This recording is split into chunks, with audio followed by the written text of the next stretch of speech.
On my birthday, my sister's daughter tossed her drink on my outfit and said, "Now you look as cheap as you really are." My mom took her side. I just smiled. That night, I canceled my sister's credit card. But at 8:40 a.m., her daughter woke up to find her car gone. And then, I was stunned by Sophie's behavior. Sure, we'd had our share of petty arguments before. Little eye rolls at family gatherings, sarcastic comments she thought were clever.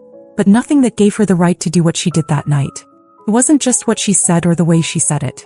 It was the fact that she'd done it deliberately in front of everyone and acted like it was nothing. What made it worse was her father. He sat right there, saw the whole thing and didn't say a single word. Not even a half-hearted, "That's not appropriate." He just looked down at his plate like it wasn't his problem. And the rest of my family, my mom included, seemed completely lost on how to react, as if they'd forgotten basic decency. The evening had started normally enough. I'd invited them over for my birthday dinner, determined to keep it small and avoid the usual chaos that happens when too many people gather. I'd spent the whole day cooking, setting the table, making sure everything felt welcoming. I'd even treated myself to a new outfit, a cream blouse with a soft sheen and a deep green skirt that made me feel put together. I'd planned for this night to feel like a small celebration just for us. Sophie had been quiet most of the meal, fiddling with her phone while the adults talked.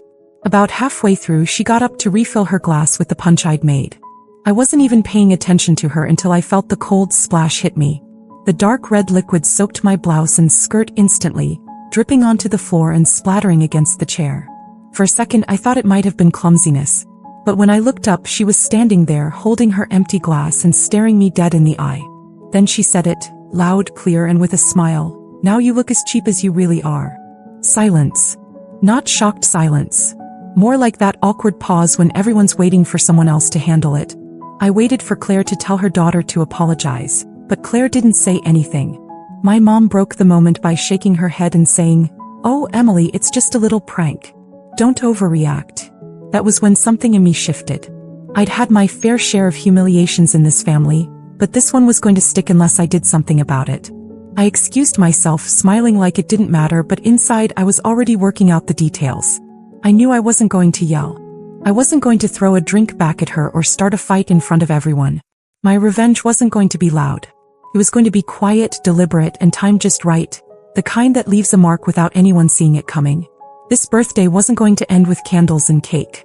It was going to end with a lesson Sophie wouldn't forget. When I came back to the table after cleaning myself up, the room felt heavier.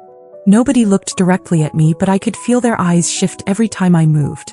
I sat down like nothing had happened, calmly refilled my glass, and rejoined the conversation as if my clothes weren't still damp and smelling like punch. They probably thought I'd let it go the way I always had. That was their mistake. Sophie didn't meet my gaze. She kept fiddling with her phone, occasionally smirking like she'd won something. Claire was talking about a work project and my mom chimed in here and there, trying to keep the evening moving along. I laughed when they laughed, nodded when they spoke, and made no sign that I was even thinking about the incident. But I was. By the time dessert was served, I already had my plan forming. I wasn't going to yell, cry, or storm out. I wasn't going to give them the satisfaction of seeing me rattled. My revenge wasn't going to be a single explosive moment. It was going to be quiet, precise, and deeply inconvenient. When the night ended, they all left without a hint of tension in their voices. Maybe they thought the joke had blown over. That suited me just fine. I locked the door behind them, poured myself a glass of wine, and sat down at my laptop. Claire had once asked me to order something for her online when she was overseas. She'd given me her credit card information over the phone, and I'd saved it to make the order. She never changed the card afterward. Over the years, she'd probably forgotten I even had it. I logged into her account. There it was, active, with a balance big enough to cover the shopping spree Sophie had been bragging about for weeks. I clicked a few buttons, filled in the required reason, and canceled it completely. Not frozen. Not paused. Gone. That was step one. Small, almost invisible, but enough to create a ripple. I didn't need her to connect it to me right away. In fact, I preferred if she didn't. Confusion was just as satisfying as anger. But the real blow wasn't going to be about money. See, Sophie's car, the one she flaunted on Instagram, the one she used to drive her friends around, wasn't technically hers. It was mine. My name was on the title. I'd bought it 2 years ago when Claire's finances were a mess. Under the agreement, they'd pay me back slowly. They never did. But they acted like the car was Sophie's by right. The keys were in my kitchen drawer. I had a friend with a secure garage on the other side of town. That night, I placed the keys in my bag and went to bed with a calm I hadn't felt in years. Tomorrow morning, Sophie was going to learn something her mother had never taught her. Some people don't play by your rules. I woke up early the next morning, earlier than I usually did on weekends. The house was quiet, and the air still carried that faint, smug energy from last night. I made coffee, set my mug on the counter, and picked up my bag. The car keys were inside, exactly where I'd placed them the night before. Sophie's weekend routine was predictable. She never got out of bed before 9 unless she had something exciting to do. That gave me more than enough time. I slipped outside, unlocked her precious little car, and slid into the driver's seat. The interior still smelled faintly of her perfume, that overly sweet kind teenagers think makes them sophisticated. The streets were empty. I drove across town to my friend Mark's place, a secure garage behind his workshop. Mark didn't ask why I was there before sunrise. He just watched me pull in, listened to me say, "Keep it here for a while," and nodded. That's one thing I like about Mark, he doesn't pry. By 8:40 a.m. I was back home, sitting at my kitchen table with my coffee and a clear view of the driveway. Right on cue, Sophie came outside. Hoodie, messy bun, keys in hand. She stopped short. Her head turned one way, then the other. She walked to the curb, looked up and down the street, even glanced at the neighbors' driveways. Then the pacing started. Phone out. A few minutes of frantic talking. I didn't need to hear her voice to picture the tone. Half panic, half outrage. Not long after, Claire's car screeched into the driveway. She got out, already talking at Sophie, waving her arms, scanning the street like she expected the car to magically appear if she looked hard enough. They both got in Claire's car and left quickly. I imagined them heading straight to the police station. Sophie insisting it was stolen, Claire demanding urgency, the officer calmly explaining the process, knowing full well most stolen cars are just misplaced or towed. By midday, Claire called me. She didn't ask if I'd seen anything. She went straight into complaining about how unsafe my neighborhood had become, how kids can't have anything nice anymore, and how the police don't do their jobs. I made the right noises, sympathetic but detached, and let her vent without offering help. Because help wasn't coming. Not from me. The car was safe, tucked away and staying right where it was. This wasn't about destroying it or even keeping it forever. This was about removing something they assumed they were entitled to, making them live without it, feel the weight of the absence. And the best part? They still didn't have the faintest clue it was me. By the second day, the tone of Claire's calls had changed. The panic was still there, but it had hardened into anger. Sophie wasn't just upset anymore. She was furious. Losing the car meant she had missed a lunch she'd been bragging about for weeks, skipped her part-time job, and now Claire refused to let her borrow her own car, afraid Sophie would lose that one too.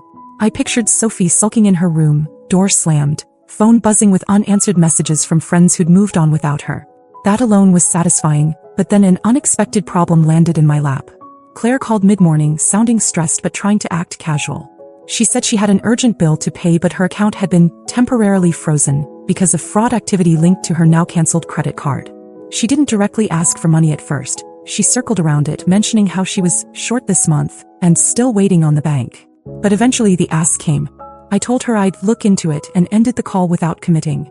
Knowing they were now scrambling for cash while having no clue I'd caused it was more satisfying than anything I'd originally planned. Later that afternoon, I ran to the grocery store. In the cereal aisle, I nearly bumped into Sophie. She was with two of her friends, chatting and laughing until she saw me. Her expression dropped instantly. I didn't greet her, didn't even slow down. I just walked past like she was a stranger. But as I turned into the next aisle, I caught her voice, low and fast, telling her friends something that made them both look at me. One of them even stared a little too long, like they'd just heard something they weren't sure they should believe. By evening, the situation had shifted again. Claire called, but this time her tone was different. Sharper, cautious. She started asking if I'd noticed anyone hanging around my street lately, if I'd had packages go missing, if maybe my doorbell camera had caught something. She didn't accuse me directly, but I could tell she was dancing around it. She wanted to see if I'd slip. The bigger twist came later that night when my mom called. She said Claire had mentioned that someone in the family might be responsible for what happened. She didn't say my name, but I could tell she was probing, waiting for my reaction. I kept my voice even, told her I hoped they found the car soon, and added that maybe it was just abandoned somewhere, waiting to be picked up. The thing about suspicion in families is that it doesn't just sit quietly. It grows. It spreads. And it turns people against each other faster than the truth ever could. I hadn't planned for them to start doubting each other so soon, but now that it was happening, I wasn't about to stop it. I just had to keep quiet, keep calm, and watch as the cracks widened. And they would widen. I was sure of it. By the third day, I didn't need to see Claire and Sophie to know things were falling apart.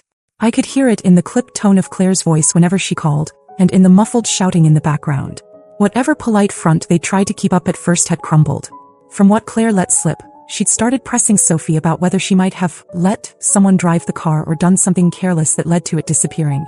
Sophie swore she hadn't, but Claire kept circling back, clearly not convinced. The missing car was bad enough, but when you added the frozen credit card on top of it, and Sophie's reputation for being careless with her things, the suspicion was practically gift-wrapped. Midday, I got a text from Claire that stopped me cold for a second. It said, "If I find out you're hiding something about the car, I'm not bailing you out of it." I knew instantly it wasn't meant for me. She'd sent it to the wrong number. I didn't respond. I just let it sit there, knowing she'd eventually notice the mistake and wonder if I'd read into it. A couple of hours later, a mutual friend called to tell me about a scene in their driveway.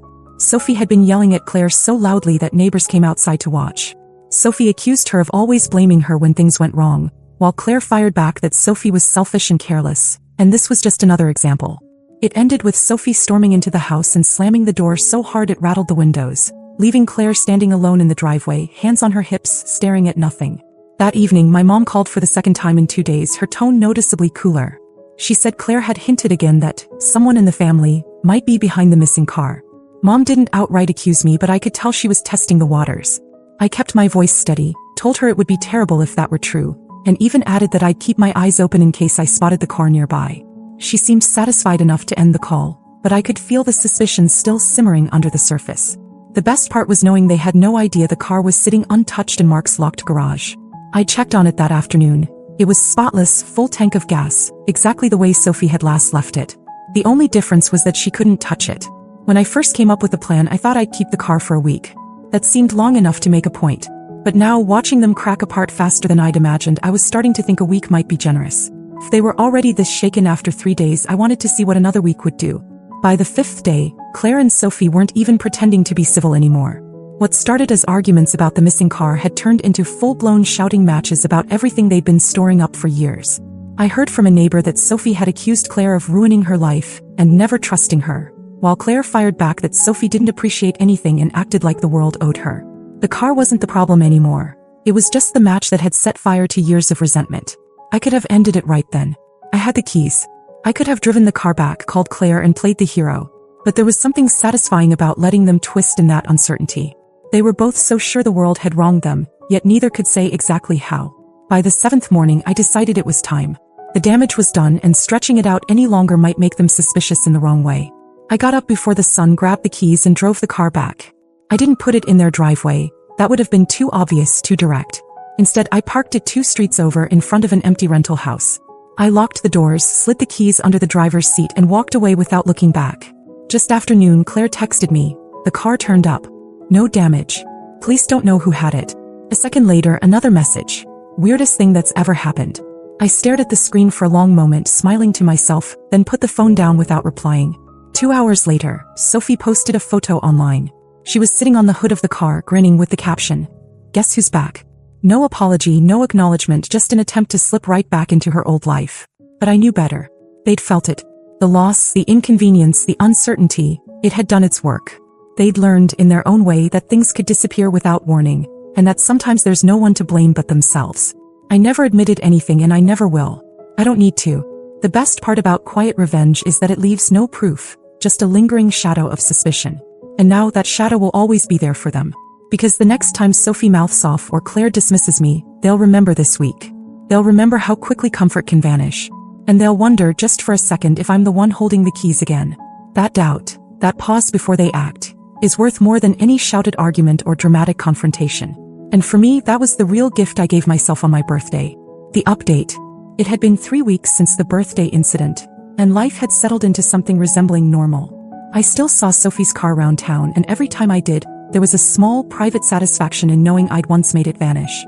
But the calls from Claire had quieted. Mom had stopped fishing for answers. For all appearances, everything was back to the way it had been before. Or so I thought. One Saturday morning, I was making coffee when my phone rang. Claire's name lit up the screen. I almost didn't answer. I wasn't in the mood for whatever passive-aggressive comments she might have saved up, but curiosity won. She didn't waste time. "We're coming by. Be home." No explanation. No hint of her mood. Just an instruction. I considered saying no, but something in her voice wasn't the usual clipped, impatient tone. It was softer, almost cautious. Against my better judgment, I said fine. An hour later, I saw them pull into my driveway. Both of them got out of the car. Sophie wasn't scrolling on her phone for once. She had her hands tucked into the sleeves of her hoodie and was looking down at the ground.